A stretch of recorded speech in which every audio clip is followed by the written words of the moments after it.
So our topic for this semester for the online teaching is about contemporary world. So I am your professor presented in this topic as Associate Professor 5 of the Caraga State University of Ampayon, Bukon City. I have my cell number and email ad if you have some problems regarding our discussion. You can contact me anytime. So anytime, any place because we are online. Okay, the first topic is about the conceptions of globalization. So talking about conceptions of globalization, so we discuss about the concept, the ideas about globalization. So with the sub-expert, we are guided with the outcomes of the globalization. So according to the outcome, so supposedly this is our uh, to be output or outcome and at the end of the semester. At the end, the lesson, the learners are expected to demonstrate the following. One is examine the various conceptions of globalization and distinguish the different definitions from experts. So meaning talking about experts, the expert from political, economic, social, and cultural. So next is about the globalization is a phenomenon. So meaning no person is particularly in charge of it. Your experience of it might not be exactly the same as mine. So talking about globalization, if you ask me, I have my own definition. When you ask you, you have the definition. When you ask your classmate, they have another definition. Therefore, all definitions are correct because the definition is based in our experiences and also for the learning of the academic.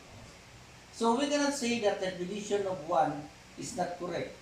We cannot say that the definition of others is not correct. But we're going to respect the definition of one and another. So next is about based in our experience, how would we define or describe globalization? So when talking about globalization, we are talking the whole world. Not only the Philippines, but the whole world and this universe. So globalization is a challenge to the nation state. So strength of regional bloc, emergence of global political norms, multilateral and bilateral relations among nation states, and then emergence of corporations and then international laws as the world governance. I will discuss you about the 1, 2, 3, 4, 5, 6. Six challenges. So, strength of regional blocks. When talking about the blocks, that is the called as the merging. So, the regional blocks, so meaning one region helping to one another, and also the capacity of one region can be used or can be borrowed by the other regions. Like for example, if the Philippines is weak about that particular aspect, so meaning they can ask support from other countries. Emergence of global political norms. So meaning talking about emergence. Emergence, the word emergence is an important of political norm. So multilateral and bilateral relations among nation states. So multilateral and bilateral relations among nation states. So meaning Philippines having this multilateral and bilateral. When you're talking about bilateral, the Philippines is a friends to other one country, but multilateral, the Philippines is also a friends to another countries, so more than one country. So emergence of corporation. When you're talking about emergence of corporation, have you still remember the the the Gutong, the Williams, and the Aboitiz shipping companies? That is a three companies competing each other. But they are going to call us to emerge of one corporation. They are called as merging of three corporations into one. I still remember the history that we have called as the WGNA shipping lines. So before the WGNA, the three corporations having a competition in prices, having the competition of quality, having competition of some giving called as uh, additional support to the passengers. But when the three corporations merged into one, no price competition, the passengers, no choice, only one price, only one quality, and also in terms of uh, quality of shipping, so it's also improving because the capital of three corporation merged into one. For international laws, so many international laws, Philippines is a member of the international laws and respect for the international laws. I still remember before the late of Senator Miriam Santiago, Defensor Santiago. Defensor Santiago is one of the international judges. So meaning Senator Santiago reporting to the international court. So next is world governance. So meaning world governance, so supposedly we have a one government, one money, but that's only a dream pa. So why is it a dream? Because the country today is having different governance, but they are guided with the international laws. Next about the globalization means fast speed of trade. So due to the globalization, the trading is very fast on trading. Why? Because of globalization. Globalization in terms of transportation. So we have the train, we have the airplane. So meaning we have a quality of services. Next is global economic organization. So for the global economic organization, so we have the Philippines is a member of the economic organization. Like for example, the OPEC. So meaning members of the OPEC organizations. That's why Philippines can buy gasoline or oil to the international market, to the international world, and then multinational and transnational corporation. So talking about multinational and transnational corporation, example of multinational corporation is about Jollibee. Jollibee is a multinational corporation. That is one of the example. So the the mother company of Jollibee is based in the Philippines, but operated with the other countries through franchising. Transnational corporation, meaning the transnational corporation, we have the called as the mother company operating as branch company with other country. Like for example, in China we have the mining, but they are operating in the Philippines in terms of excavating lands and called as bring to China. The other one, the Philippine Center. The Philippine Center in Villanueva, Misamis Oriental. It's a transnational. Why transnational? Because the mother company of the Philippine Center is in Japan. So meaning the raw materials of manufacturing the iron ore is different countries about the limestone. The Philippines is only one limestone from Garcia Bohol. So after the limestone, after the manufacturing the limestone into an iron ore, the iron ore will bring to Japan. And also that is one line of production, it will become steel. That is Kawasaki steel. So meaning the steel now is made in Japan. So why the Japanese is making the transaction in the Philippines? First, consideration of the Philippine Center of the Japanese firm. Philippines having a 220 megavolt. So meaning in terms of electricity, the Philippines is very fast compared to Japanese because Japanese is only 110. But in terms of environmental, so the Philippines is having environmental hazard, but Japanese no environmental hazard. So next is trade block. So meaning the trade blocks, as I've said, the block, that is a merging. So meaning trade blocks, so merging of business. Like for example, in Butuan, we have the One Network Bank, so operated by the BDO. So meaning One Network Bank is a rural bank of BDO. So meaning the management is under BDO. Free trade. So free trade, so meaning that is for the trading is free in terms of uh, business as long as you could as you follow the policy of the local government code o kaya you follow the policy of the state. Privatization, privatization. Privatization during the time of the late Correctino, the government businesses giving to the private to operate.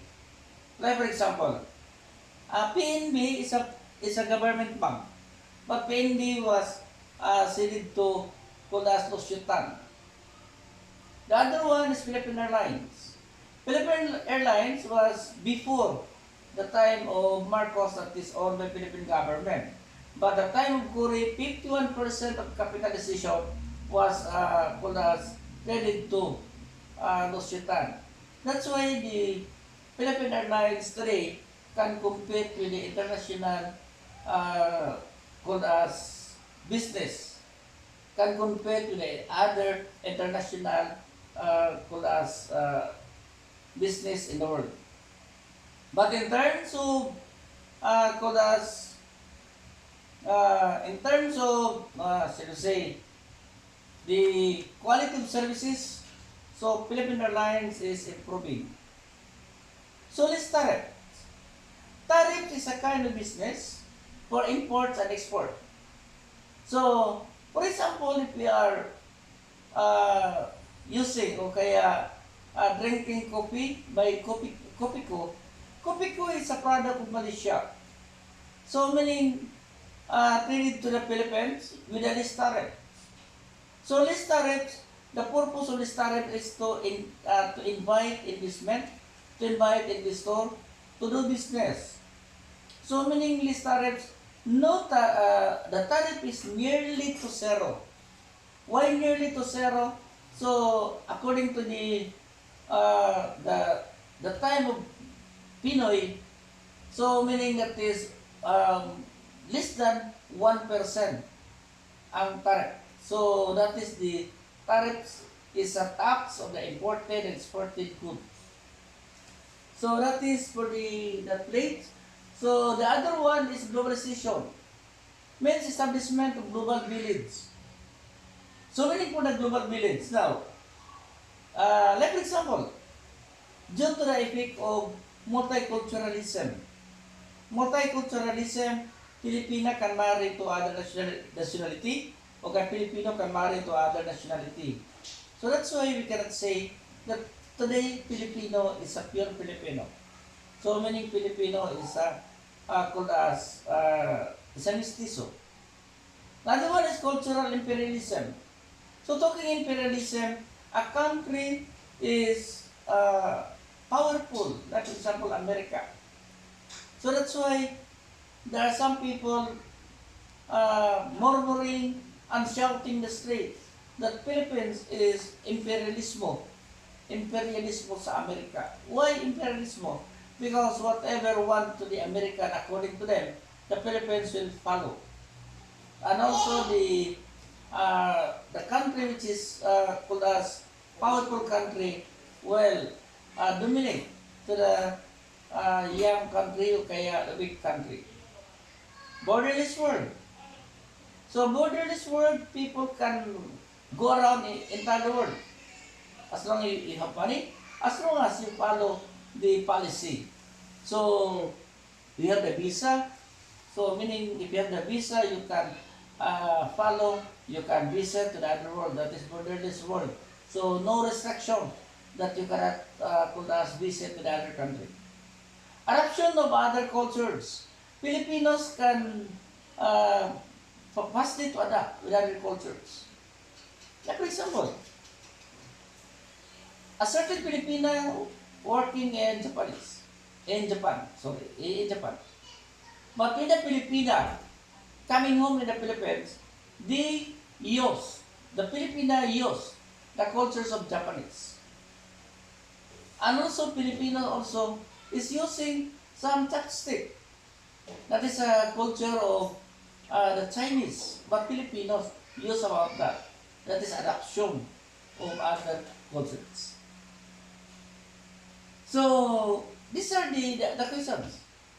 Are they correct in terms of globalization? The answer is precisely yes. Why precisely yes? Because as I've said before, you respect the ideas. Because my idea, your idea, the idea of others is not the same, but we're the same direction. So according to the scholars, some would say it is a process. Others say it's a state. Why the globalization is a process? Because it is a process due to the acceptance of people. To change something, to adapt something, is based on the people acceptance. Others say it is a state. Why state? Because people is living the state. So like for example today, we have a change in terms of lifestyle. So by using the PPE, by using the face mask, the face shield, it's a state command. Why? Because of pandemic. So that is called as new normal. So katong process, the process itself is a voluntary. So that's why in terms of process, it takes time to make something new. But in the state, it is by force. So that is very easy. Why? If you don't follow to use the face mask and the facial, you will be punishable by law. Still, some others would claim that it is ideology. So it depends on the people. It depends on the person. So if the person is called as open mind, is different to other people. Those are closed mind people.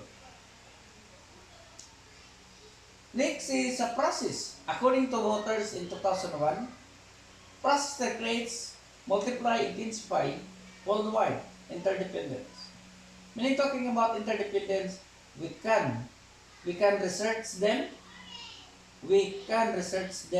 and also the people research to us.